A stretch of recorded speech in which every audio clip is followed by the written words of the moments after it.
우리가 이제 출애굽기를 모두 끝내고 레위기로 접어들었습니다. 레위기라고 하는 책을 여러분들은 어떻게 생각하십니까? 레위기라는 책에 대해서 여러분들이 많이 익숙하신가요?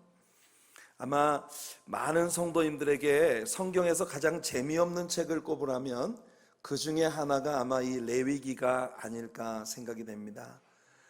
성경 통독을 처음으로 시도할 때 그래요. 제일 먼저 벽에 부딪히는 책이 아마 출애굽기일 거예요. 창세기에 나타나는 창조에 관한 많은 그 스릴 넘치는 이야기들, 또 인간의 타락에 대한 가슴 아픈 이야기들, 노아의 홍수의 그 거대한 사건, 굉장히 우리가 스릴을 느끼면서 참 많은 것을 보게 되죠. 인류를 구속하기 위해 하나님이 선택하신 족장들의 삶에 관한 이야기들도 참 재미있습니다. 아브라함 이야기, 이삭 이야기, 야곱의 이야기, 그리고 요셉의 이야기. 출애굽기에 들어서면서 물속에서 건져낸 아이 모세에 관한 그 아이의 출생과 고통받는 히브리 사람들의 그 문제 가운데서 그들을 구해내시기 위해 하나님이 모세를 택하셔서 애굽에 10가지 재앙을 내리며 홍해 바다를 가르시고 육지같이 건너게 하시는 그 스릴 넘치는 이야기들은 정말 흥미진진하죠. 광야의 반석에서 생수를 내서 마시기도 하고 마라의 쓴물을 달게 해주시기도 하고 만나와 메추라기로 굶주린 배를 채워주시는 하나님의 놀라운 역사의 이야기들은 정말 흥미진진합니다.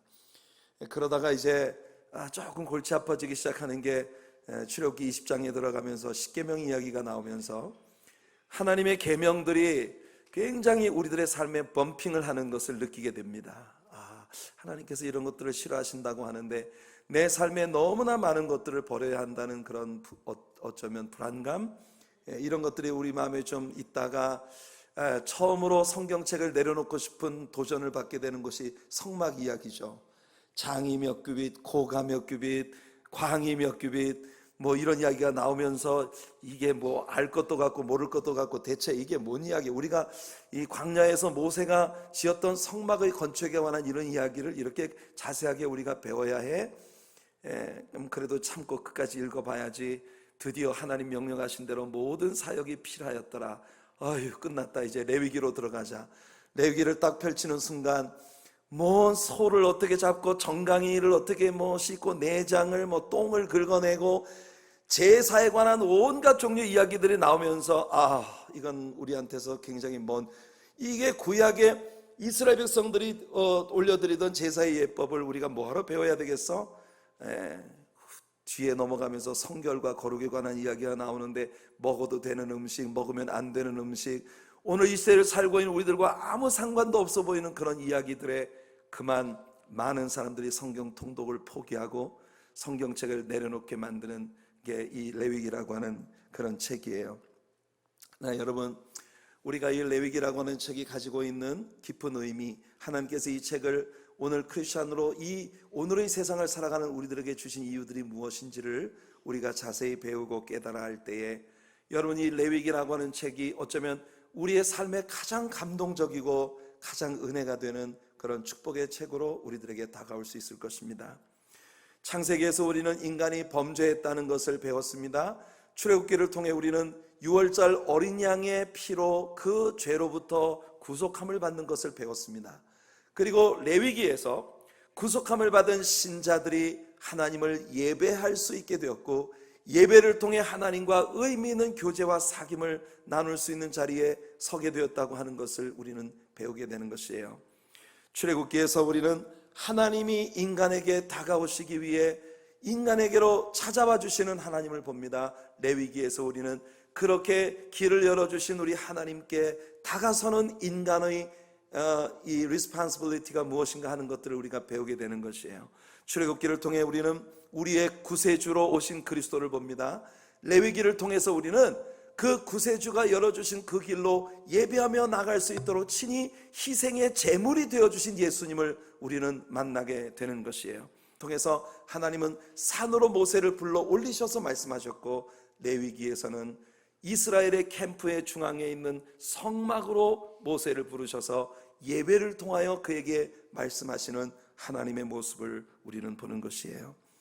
이 레위기는 이 책의 제목이 레베리커스, 이 레위기라고 불리워지는 이유가 바로 레위 지파 사람들의 일종의 사역 매뉴얼인 것입니다.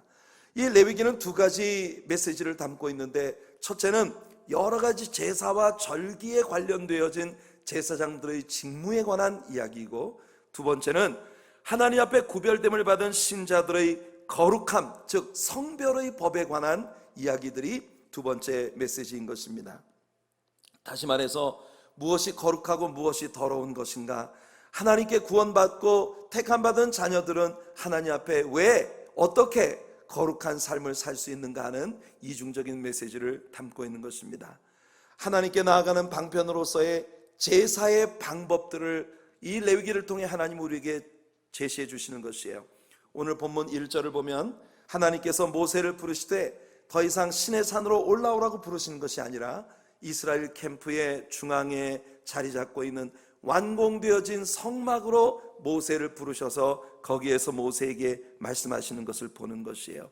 이제는 하나님을 만나기 위해 그 험준한 시내산으로 올라갈 필요가 없고, 그들의 생활의 영역의 한복판에 위치하고 있었던 성전에 나아가 예배를 통하여 하나님을 만나고 하나님의 음성을 들을 수 있는, 하나님과의 밀접한 교제를 삶에서 누릴 수 있는 그런 은혜가 그들에게 시작된 것입니다.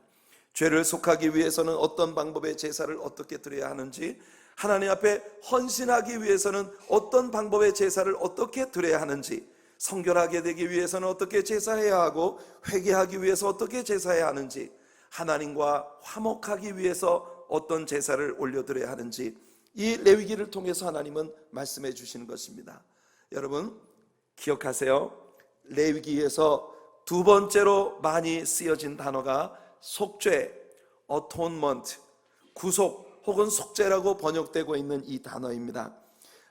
우리 한글 성경에서 레위기 안에 속죄라고 하는 단어는 모두 65회가 사용이 되고 있습니다. 65번 속죄, atonement라고 하는 단어가 우리 성경에 쓰여지고 있는데, 그 가운데서 속죄의 재물을 일컫는 용어들을 제외하고 순수하게 죄의 속량함을 나타내는 어톤먼트의 개념으로서의 속죄라고 하는 단어는 모두 45번, 45회가 사용되고 있다는 것입니다.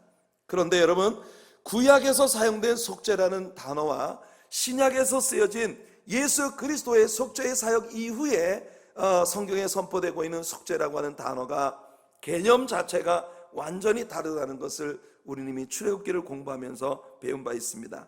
구약의 히브리어로 속죄라고 하는 단어는 카나프입니다.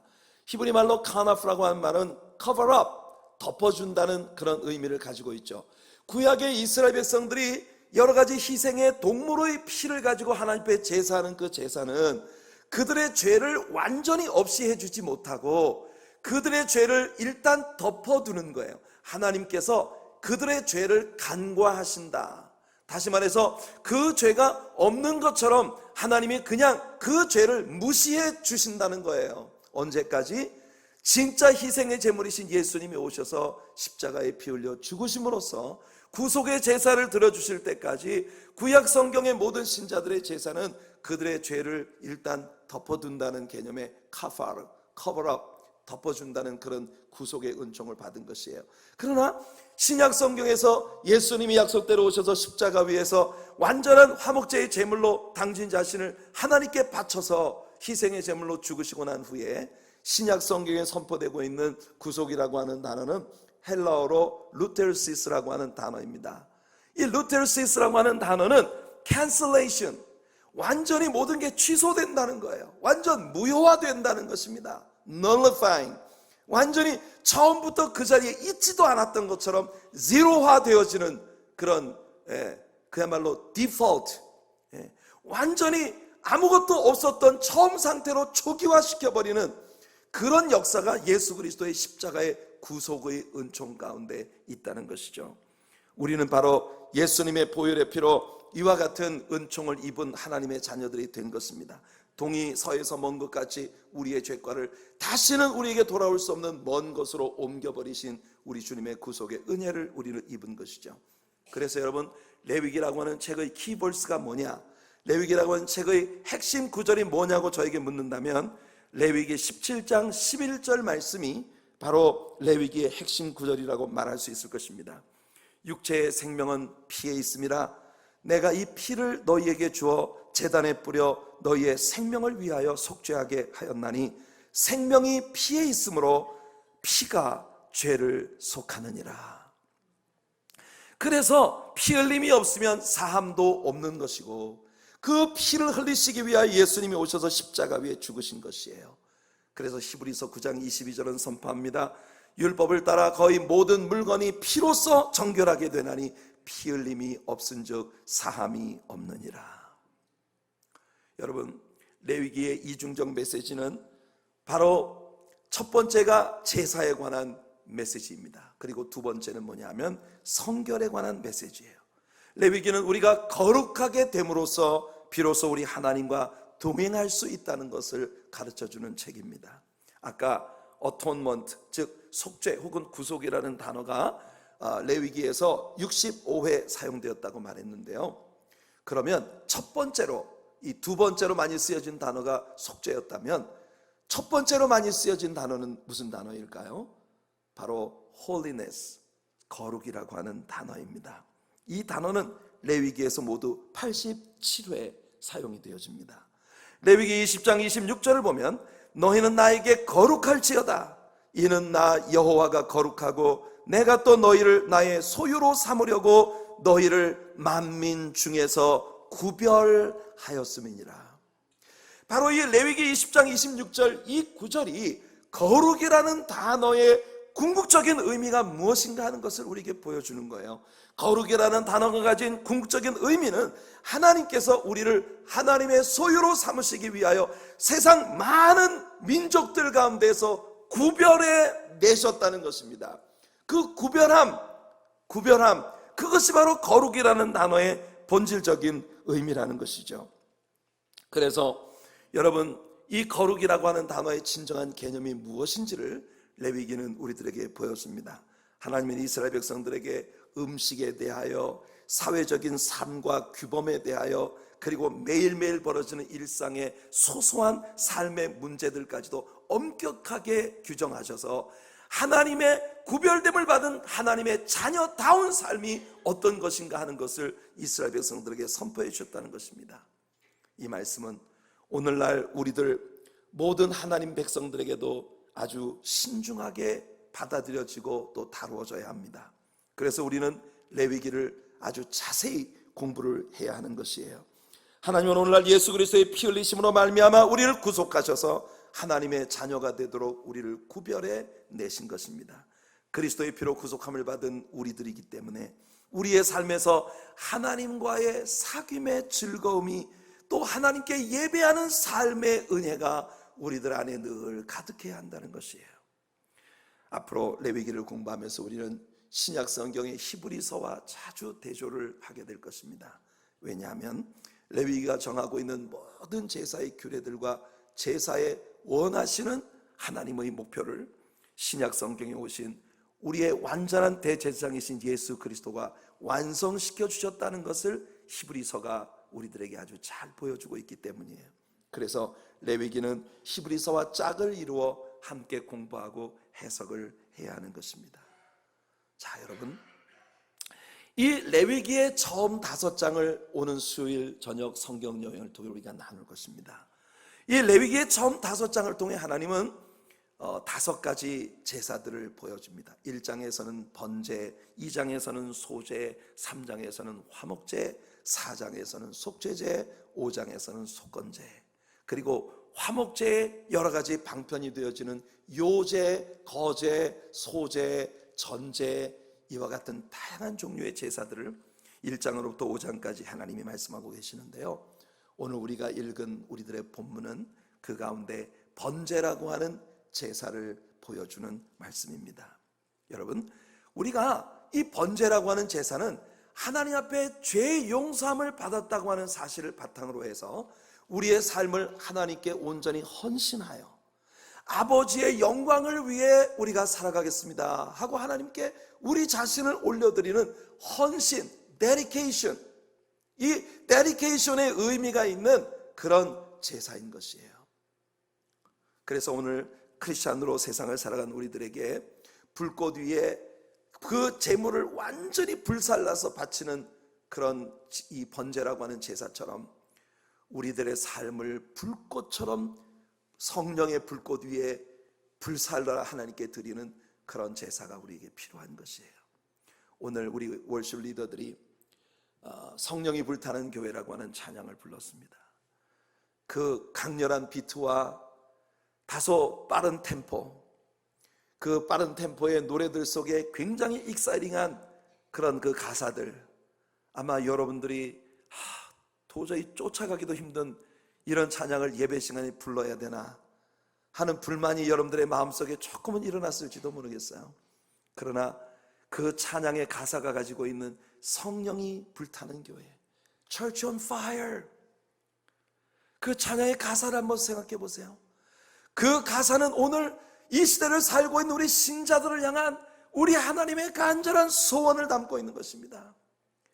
This is the church on fire. This is the Holy Spirit flame. 이 찬양 가사가 가지고 있는 그 성령의 불꽃이 타오르는 열정이 가득한 교회로 하나님의 뜻을 수행해 나가기 위해 하나님 앞에 분연히 일어나는 신자의 마음가짐, 그것이 번제라는 제사가 우리들에게 보여주는 의미인 것입니다. 오늘 우리가 읽은 본문은 하나님 앞에 드려지는 번제에는 세 가지 요건이 갖춰져야 된다는 것을 우리들에게 보여주고 있어요. 첫 번째, 번제라는 제사에 갖추어져야 될 첫 번째 요소는 뭐냐 하면 바로 자원하는 마음입니다. 자원하는 마음. 오늘 본문 3절과 4절 말씀을 다시 한번 봅시다. 3절과 4절 보니 이렇게 되어 있습니다. 그 예물이 소의 번제이면 흠없는 수컷으로 회막문에서 여호와 앞에 기쁘게 받으시도록 드릴지니라. 그는 번제물의 머리에 안수할지니 그를 위하여 기쁘게 받으심이 되어 그를 위하여 속죄가 될 것이라. 그런데요, 우리 성경에는 아주 뭉뚱그려서 기쁘게 받으시도록 드리라고 되어 있는 이 구절이 사실은 제대로 번역되지 않은 아주 중요한 구절이 이 3절과 4절 사이에 있는 것입니다. 뉴 킹 제임스 버전에서 이 구절을 읽어드리면 이런 구절이 있어요. 이게 우리말 성경에 완전히 번역되지가 않았습니다. He shall offer it of his own free will 혹은 voluntary will at the door of the tabernacle of meeting before the Lord. 여호와 하나님 앞에서 회막에서 우리 하나님 앞에 회막의 문에서 하나님 앞에 제사를 드리되 his own free will 혹은 his own voluntary will, 완전히 자원하는 마음으로, 자유로운 마음으로 누군가의 억압이나 강요에 의한 것이 아닌 순수하게 자발적인 마음으로 하나님 앞에 드리는 제사여야 한다는 것이에요. 이 중요한 요건이 우리 성경의 번역에 미싱되어 있는 것입니다. 그래서 하나님께서는 번제에 있어서 하나님께 어떤 제물로 제사를 할 것인가에 대해 상당한 플렉시빌리티를 주셨어요. 유연성을 주셨어요. 하나님은 먼저 송아지로 제사를 하라고 기본적으로 말씀을 하셨지만은 내가 생활 형편이 어려워서 송아지를 제물로 하나님 앞에 드리는 것은 너무 비싸기 때문에 할 수 없다면 대신 양이나 염소로 제사를 드려도 된다. 양이나 염소를 제사하는 것도 어려울 정도라면 비둘기로 제사해라. 산비둘기나 집비둘기나. 그래서 아주 가난한 사람이라도 하나님이 올려드리는 번제만큼은 완전히 자원하는 마음으로, 자유로운 마음으로 하나님을 예배하도록 그렇게 명령을 하신 것이에요. 이런 소중한 의미가 담긴 제사를 자원하는 심령이 없이 강요나 혹은 누군가의 눈치를 보느라고 억지로 드린다면 말이 되겠습니까? 사실 예수 그리스도를 통한 하나님의 부르심은 모든 사람에게 열려 있어요. 그러나 이 세상의 모든 사람들이 예수님을 통해 선포되어진 주님의 초청에 똑같은 반응을 보이는 것은 아니라는 것입니다. 요한복음 7장 37절에 예수님께서 선포하십니다. 명절 끝날 곧 큰 날에 예수께서 서서 외쳐 가라사대 누구든지 목마르거든 내게로 와서 마시라. 예수님이 말씀하신 누구든지라고 하는 이 단어는 우리들에게 예수님의 이 초청이 어떤 세상의 여건이나 조건 상관없이 모든 사람들에게 오픈된 초청이라는 걸 보여주는, 누구든지 원하면 올 수 있다는 것입니다. 그러나 그 뒤에 따른 두 번째 단어가 중요합니다. 목마르거든.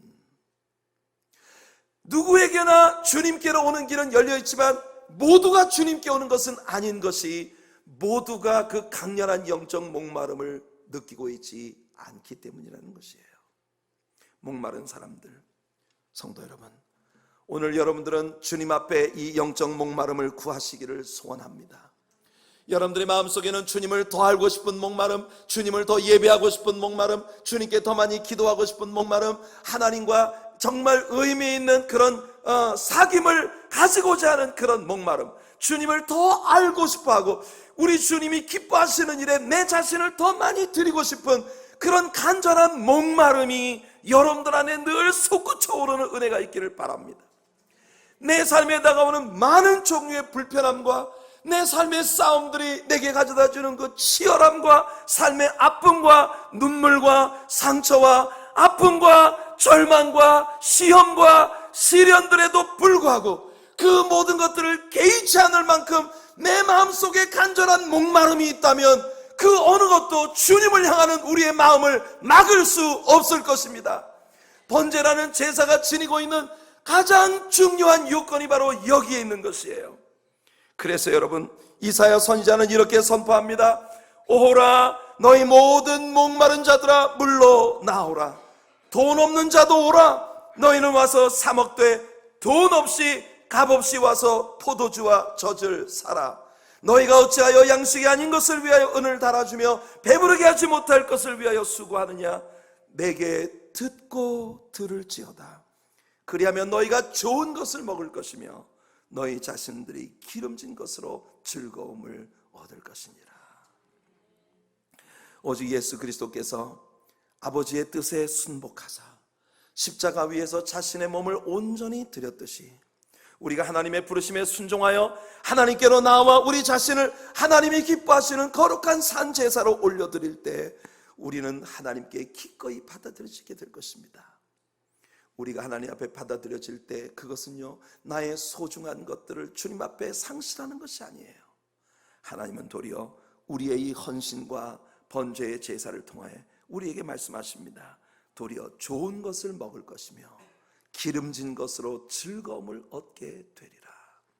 오늘의 이 예배가 여러분의 마음속에 이 세상 어디에서도 얻을 수 없는 진정한 즐거움을 여러분들에게 안겨드리는 예배가 되기를 바랍니다. 교회 안에 오셔서 세상의 즐거움을 교회에서 찾으려고 하지 마십시오. 교회 안에서는 여러분들에게 세상 사람들이 느끼는 세상적인 즐거움을 여러분들에게 드릴 수가 없습니다. 여러분들이 교회에 오셨을 때에는 이 교회를 통해 여러분들에게 선포되어지는 하나님의 말씀과 모든 예배의 요소들을 통하여 아버지께서 위로부터 내려주시는 각양 아름다운 은사와 모든 은총들을 누리면서 세상 사람들은 알지도 못하는 기쁨을 이 안에서 누리는 것이에요. 왜 많은 사람들이 교회 생활에서 실증이 나고 왜 많은 사람들이 교회 생활이 짜증나는지 아십니까? 이유는 뭐냐 하면 세상에서 얻을 수 있는 만족을 교회 안에서 얻으려고 하기 때문이에요. 교회 안에서는 하나님께서 위로부터 주시는 그 만족을 구하셔야 합니다. 그 은혜를 구하셔야 합니다. 이것이 여러분들 번제의 제사가 우리에게 주는 아주 중요한 메시지인 것이에요. 이 말씀에 나타나는 번제에 관련된 두 번째 요건이 있습니다. 그것은 뭐냐면 이 제물은 반드시 집에서 길리운 것이어야 한다는 것이에요. 다시 말해 사냥을 해서 가져온 짐승 혹은 남의 것을 훔치거나 빼앗거나 그렇게 해서 가지고 온 제물은 하나님께 바쳐지지 못한다는 것입니다. 남의 것을 가지고는 우리가 헌신할 수 없어요. 헌신을 한다는 게 뭡니까? 내 자신을 불태우는 거예요. 진정한 헌신은 남의 것 빌어다가 얹혀가는 게 헌신이 아닙니다. 헌신이라고 하는 건 내 자아를 드리는 것이에요. 내게서 가장 소중한 것을 드리는 것이에요.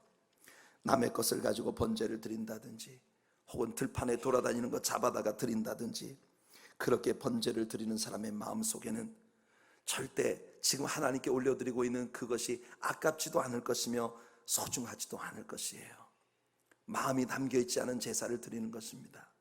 여러분의 집에서 소중히 길렀던 짐승을 하나님 앞에 제물로 바친다고 하면 그게 얼마나 소중하게 느껴지겠습니까? 어쩌면 눈물이 찔끔찔끔 날지도 몰라요.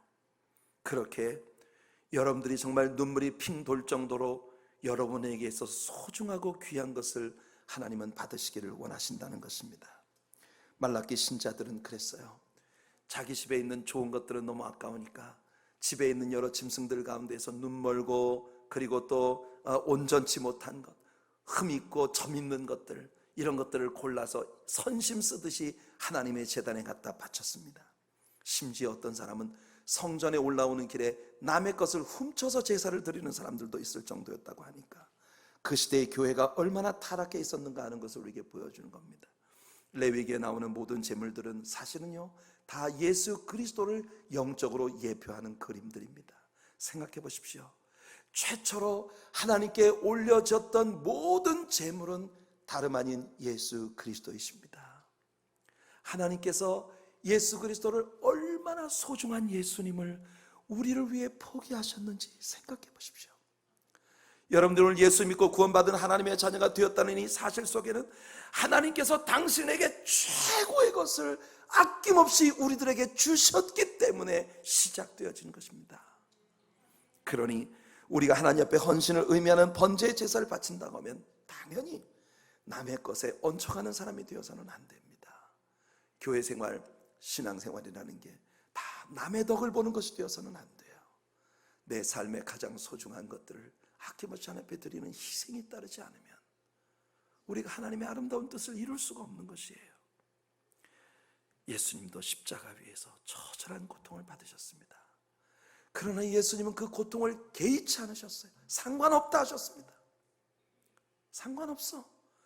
발가벗기 오는 수치를 당하고 하늘과 땅 사이 높이 달렸어도 예수님에겐 그게 상관이 없었어요. 왜냐하면 그것을 통해 구원받을 저와 여러분들을 생각하셨기 때문인 것입니다. 더 소중한 것을 얻기 위해 이 정도는 포기해도 괜찮아. 그것이 예수님의 마음이었던 것이에요. 번제물의 세 번째 조건은요, 흠없고 점없는 짐승이어야 한다고 하는 것입니다. 출애굽기에서 우리는 이것이 이미 예수 그리스도를 의미하는 용어라고 하는 걸 배웠죠. Without spot, without blemish. 흠도 없고 점도 없는 것. 점은 선천적으로 타고난 결점을 말하는 것이고, 흠이라고 하는 건 후천적으로 입혀진 상처를 말합니다. 그러니까 이 세상에 살고 있는 우리들은 사실상 누구도 하나님 앞에 이 모습 이대로 받아들여질 수 없는 존재들이에요. 우리는 선천적으로 아담의 죄를 유전받고 태어났고, 후천적으로도 우리는 얼마나 많은 상처와 아픔에 영혼과 마음과 생각과 육체까지 정말 여기저기 찢겨진 흔적뿐인 그런 존재들이 아니겠습니까? 흠도 없고 점도 없던 것은 과연 누굽니까? 예수 그리스도십니다. 요한일서 3장 5절이 말합니다. 그가 우리 죄를 없애려고 나타나신 것을 너희가 아나리 그에게는 죄가 없느니라. 고린도후서 5장 21절에 바울이 말합니다. 하나님이 죄를 알지도 못하신 이를 우리를 대신하여 죄로 삼으신 것은 우리로 하여금 그 안에서 하나님의 의가 되게 하려 하십니다. 베드로전서 2장 22절에 그는 죄를 범하지 아니하고 그 입에 거짓도 없으시다고 했고, 히브리서 7장 26절은 말하기를 이러한 대제사장은 우리에게 합당하니 거룩하고 악이 없고 더러움이 없고 죄인에게서 떠나 계시고 하늘보다 높이 되시니라. 성도 여러분, 기독교 신앙의 정체는 이렇게 죄도 없고 허물도 없고 완전히 의로우신 하나님의 아들 예수 그리스도께서 인류를 위해서 희생의 어린 양이 되셔서 우리 가운데 오셔서 처절하게 당신의 목숨을 내어주신 사랑에 있는 것입니다. 이 번제물을 드릴 때는 점도 없고 흠도 없는 이 희생의 제물 위에 번제를 드리는 사람이 안수를 함으로써 자신의 모든 연약함과 상처와 죄악들을 그 짐승에게 전가시키는 거예요. 아무 흠도 없고 아무 죄도 없으신 어린 양 예수 그리스도께 우리가 다만 나와 믿습니다라는 고백 하나로 우리의 모든 결함과 죄와 허물들을 예수님에게 다 전가시켜서 그분이 십자가 위에 날 위해서 죽으신 그 모든 희생의 죽으심 위에 우리의 모든 것을 올려드리는 것이에요. 이게 신자의 특권인 것입니다. 베드로전서 1장 18절과 19절에서 베드로가 말합니다. 너희가 알거니와 너희 조상이 물려준 헛된 행실에서 대속함을 받은 것은 은이나 금같이 없어질 것으로 된 것이 아니요 오직 흠없고 점없는 어린 양 같은 그리스도의 보배로운 피로 된 것이니라. 우리가 이 세상에서 어떤 의로운 일을 했다 치더라도, 우리가 이 세상에서 세상 모든 사람들에게 얼만큼 자랑스러운 일을 우리가 해냈다 하더라도 그것 가지고 우리는 하나님 앞에 바쳐질 자격을 얻는 것이 아니라는 거예요. 오직 예수 그리스도를 의지하는 길밖에 없습니다. 오직 우리를 위해서 이 번제로 당신 자신을 올려드린 예수 그리스도께 얹혀가는 길밖에는 우리가 하나님께 받아들여질 수 있는 다른 길이 없다는 것이에요. 그래서 예수님은 내가 곧 길이요 진리요 생명이니 나로 말미암지 않고는 아버지께로 올 자가 없다고 선포하신 것입니다. 디도서 3장 5절에서 바울도 말합니다. 우리를 구원하실 때 우리가 행한 바 의로운 행위로 말미암지 아니하고 오직 그의 긍휼하심을 따라 중생의 씻음과 성령의 새롭게 하심으로 하셨나니, 오직 예수님의 피로 우리를 씻어주시고 성령의 새롭게 하시는 능력만으로 우리가 하나님 앞에 받아들여지는 것이란 말이죠. 이사야 64장 6절에 말합니다. 무릇 우리는 다 부정한 자 같아서 우리의 의는 다 더러운 옷 같으며 우리는 다 잎사귀같이 시들므로 우리의 죄악이 바람같이 우리를 몰아가나이다. 이 말씀에서 이사야가 선포하는 게 뭡니까? 우리가 하나님 앞에서 내가 최고로 의롭다고 자랑할 수 있는 때에도 우리의 의라는 것이 하나님 앞엔 filthy rags, 일종의 걸레 같은 것이란 말이죠. 누더기 같은 것이란 말이에요. 여러분, 우리가 이 세상에서 얼마나 대단한 일을 하고 그것 가지고 하나님 제가 이만하면 괜찮은 사람 아닙니까? 이렇게 하나님께 나온다 하더라도 사실은 우리가 걸레를 걸치고 있는 것이나 마찬가지라는 뜻입니다. 그게 우리들이에요. 그러니 오늘 말씀의 결론을 맺겠습니다. 레위기 1장 안에서 3번 반복된 소중한 구절이 있습니다. 아까도 말씀드린 것처럼 번제의 제물은 흠없는 수소일 수도 있고, 그보다 가난하면 양이나 염소로 드릴 수도 있고, 그보다도 더 가난하면 비둘기를 가지고도 드릴 수 있는데, 중요한 건 그 번제의 종류가 어떤 것이든지 그 번제에 대한 설명이 있고 난 후에 꼭 같은 구절이 항상 반복되고 있다는 거예요. 그건 뭐냐면 9절, 13절, 17절을 보게 되면 이는 화제라 여호와께 향기로운 냄새니라 라고 하는 구절이에요. 여호와께 향기로운 냄새. 여러분, 우리 하나님 앞에 향기로운 냄새가 뭡니까? 에베소 5장 2절에서 바울이 해답을 줍니다.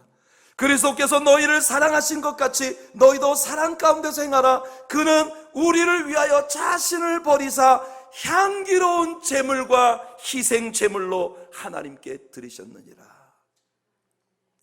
이 세상에서 하나님께 올려드릴 수 있는 최고의 향기로운 제사는 바로 십자가 위에 당신을 내어주신 예수 그리스도의 희생의 제사라는 것입니다. 그래서 여러분, 번제라고 하는 말을 히브리 말로 올라라고 합니다. 올라. 이 올라라고 하는 단어가 가진 의미는 놀랍게도 올라간다는 뜻이에요. 예. 스페니쉬로 올라 하면 하이 뭐 이런 말 아닙니까? 올라 아미고. 그런데 히브리에서 올라라고 하는 단어는 올라간다는 뜻이에요. 올라간다. 번제는 하나님께 올라가는 것이에요. 나중에 septuagint 70인역 헬라어 번역 성경에서 이 올라라고 하는 히브리어를 히브리 말로 번역할 때 호로카우토마라는 단어를 썼습니다. 호로카우토마라고 하는 이 헬라어가 가지고 있는 의미는 whole burnt offering, 전체로 불살라 버린다는 의미를 가지고 있는 거예요. 성도 여러분, 어린 양 예수 그리스도가 우리를 위해서 바치신 십자가의 희생, 그 위에 내 자신을 온전히 불살라 올려드릴 때에만 우리는 하나님 앞에 헌신된 하나님의 자녀로 받아들여질 수 있다는 것입니다.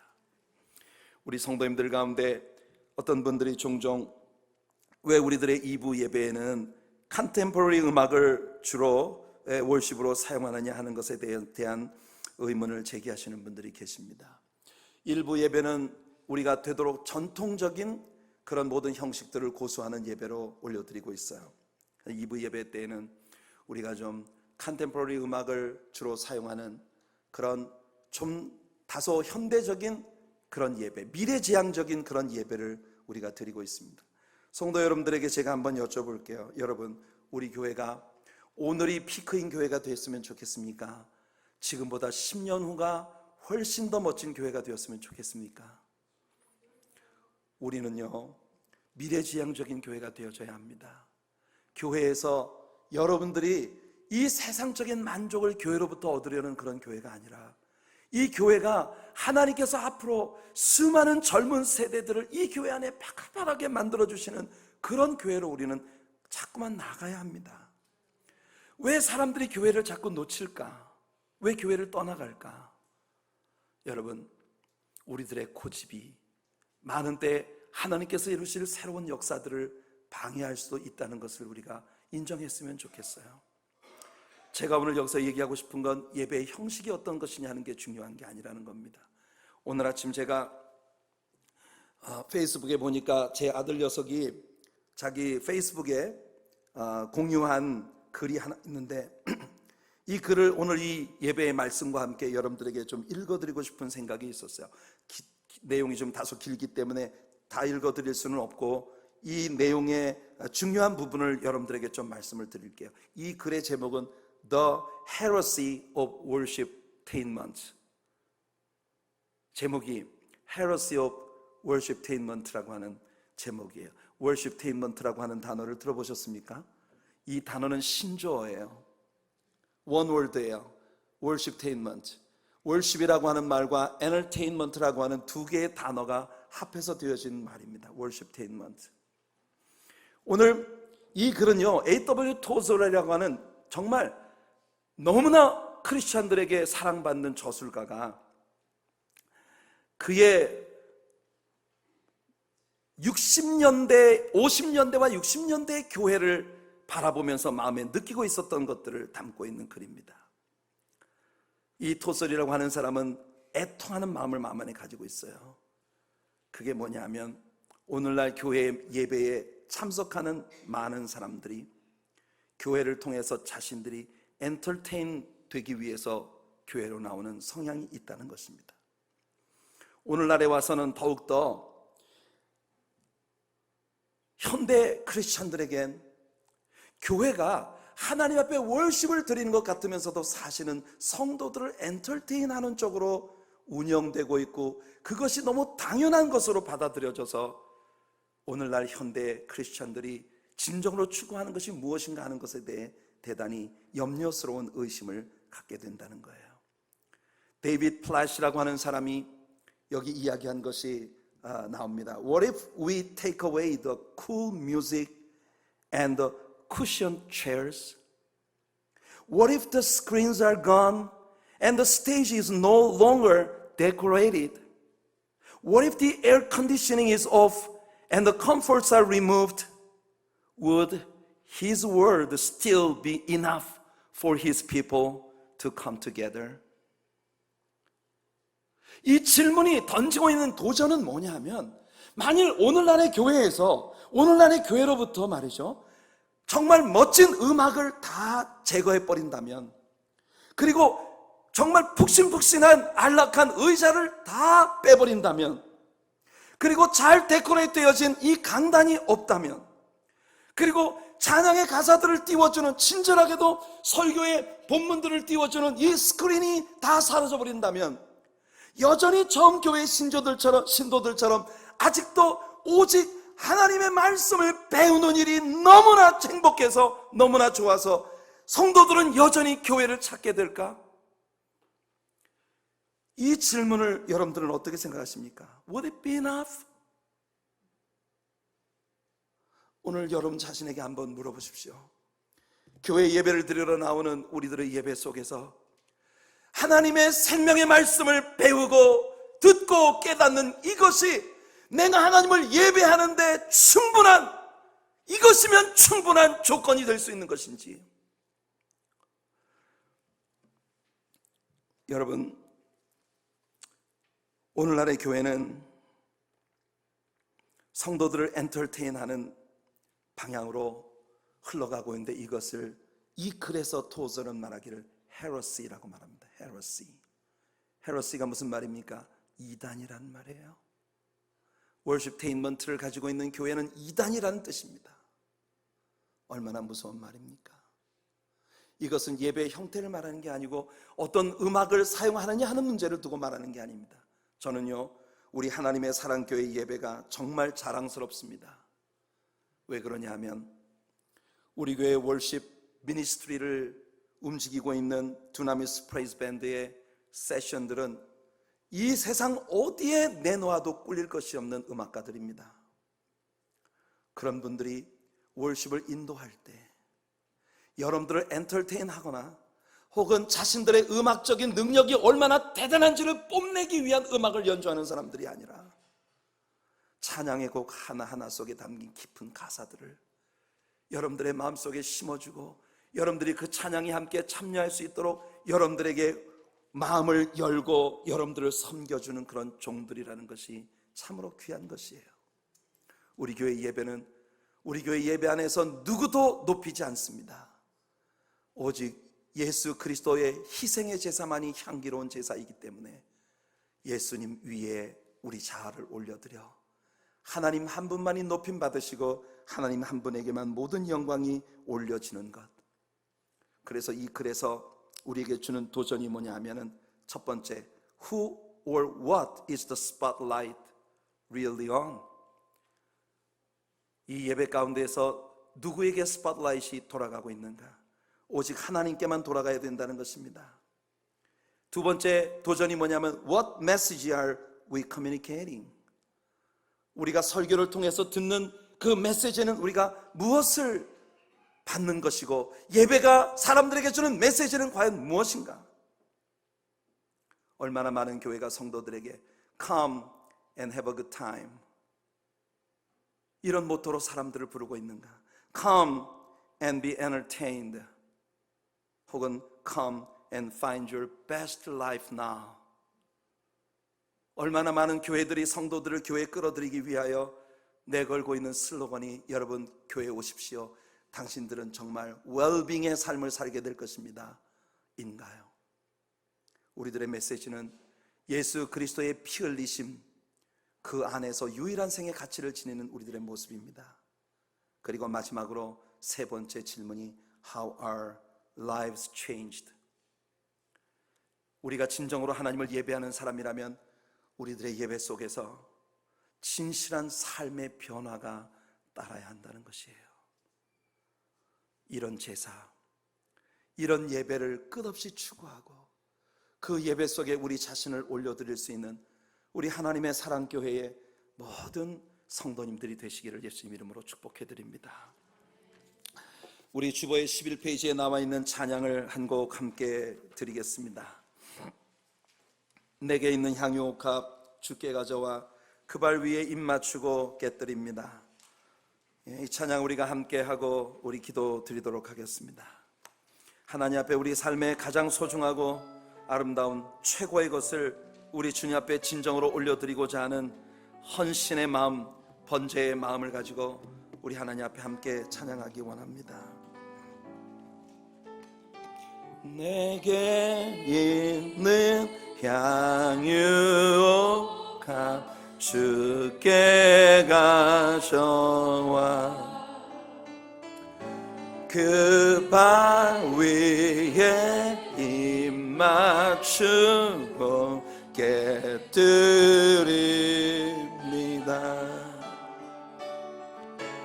나를 위해 험한 산길 오르신 그 발, 걸음마다 크신 사랑 새겨 놓았네. 내게 있는 향유옥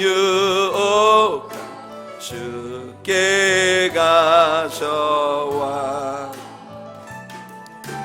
그 발 위에 입 맞추고 드립니다.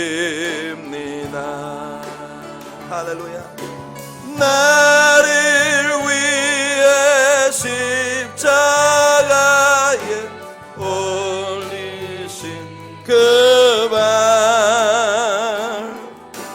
흘린 피로 나의 죄 속하셨네.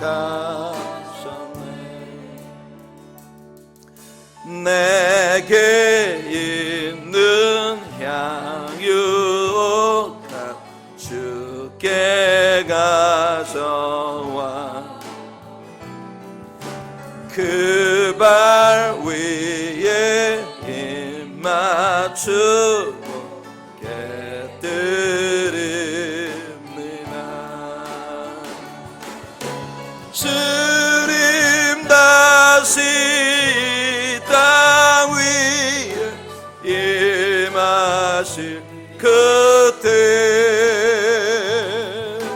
주의 크신 사랑으로 날 받아주소서.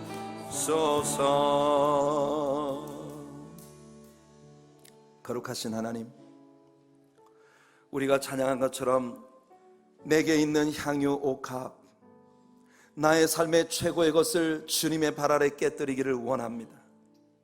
날 위해 십자가에 오르셔서 당신의 가장 소중한 것을 내어주심으로 하나님께로 나아갈 수 있는 우리의 길을 열어주신 우리 예수님으로 인하여 오늘 우리가 우리의 삶의 모든 것을 하나님 앞에 내려놓고 번제의 제사로 주님을 예배하며 나아가기를 원합니다. 사랑의 하나님, 우리의 제사를 받아 주시옵시고 연락하여 주시옵소서.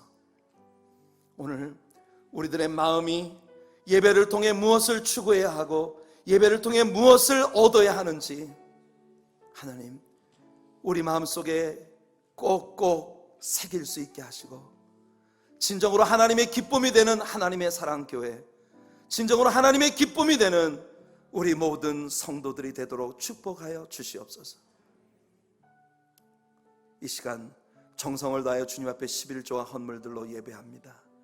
드려지는 모든 예물들 기쁘게 연락하시고 하늘문을 여시고 사랑하는 주님의 자녀들에게 하나님과 동행하며 삶의 진정한 축복을 허락하여 주옵소서. 예수님의 이름으로 간절히 기도하옵나이다.